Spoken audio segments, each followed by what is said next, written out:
For close to 5 decades, the United States enjoyed unparalleled economic growth and prosperity due to its world-class workforce, innovation leadership, and openness to trade. Economic strength enabled the U.S. to lead the building of multilateral institutions, rules, and norms. This system contributed to world economic growth and peace.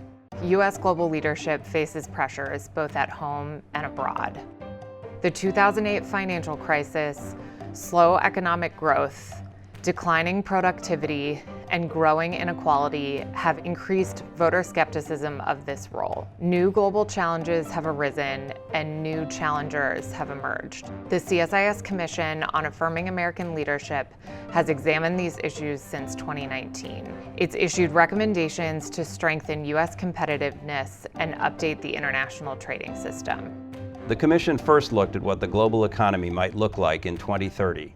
Services will ramp up in importance. Expansion of the digital economy, particularly in the wake of the COVID-19 pandemic. Changes in the way we work. Regionalization of supply chains. Demographic shifts and the expansion of the global middle class, especially in the Indo-Pacific region. These trends present a number of tough questions for policymakers in the years ahead.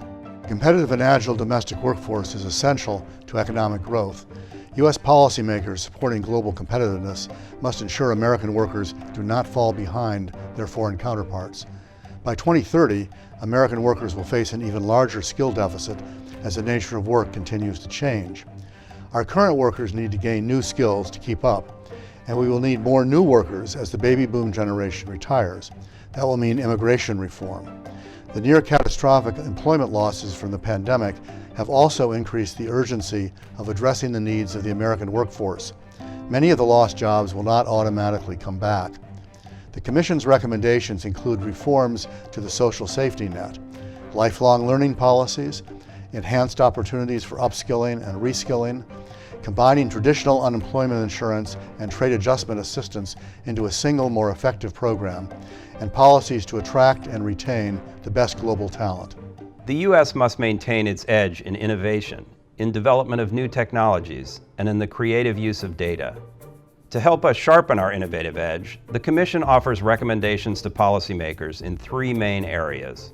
First, the U.S. has to invest in innovation both broadly, by increasing federal funding for R&D and improving STEM education, and in a more targeted way, leveraging the government's purchasing power to create markets for early-stage technologies. We also need to get back to leading in international standard setting. Second, we need to protect critical technologies, using risk-based methods to ensure that our national security is not compromised. Wherever possible, we should work with allies to control sensitive technologies.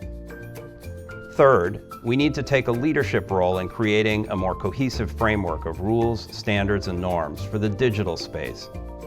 Today, there is a real risk of data balkanization as countries build their own preferred rules. The United States needs to develop a federal privacy regime while also working with like-minded countries to promote a shared approach to digital rules. The consensus-based arrangements that regulate global commerce have reached a prolonged stalemate. The U.S. must work with like-minded partners to create a more ambitious and responsive trade architecture. We recommend a new alliance to lead development of modern, neutral rules for global services, digital commerce, and other matters beyond the capacity of the WTO to address. This does not mean abandoning the WTO. We recommend that the U.S. lead reform of the WTO and in other agreements to better meet the demands of the 21st century trading system. Finally, we recommend steps to improve the effectiveness of our domestic trade laws to provide faster relief for firms and workers injured by unfair trade practices. An ambitious international agenda, consistent with American economic interests, should earn sustained domestic support. The Commission worked diligently over the past year to look beyond partisan politics, to recommend reforms at home and abroad that will affirm U.S. leadership on the global stage. With a more competitive workforce, a comprehensive innovation strategy, and a trade agenda fit for the 21st century, the U.S. can sustain that leadership to the benefit of Americans and the global economy alike.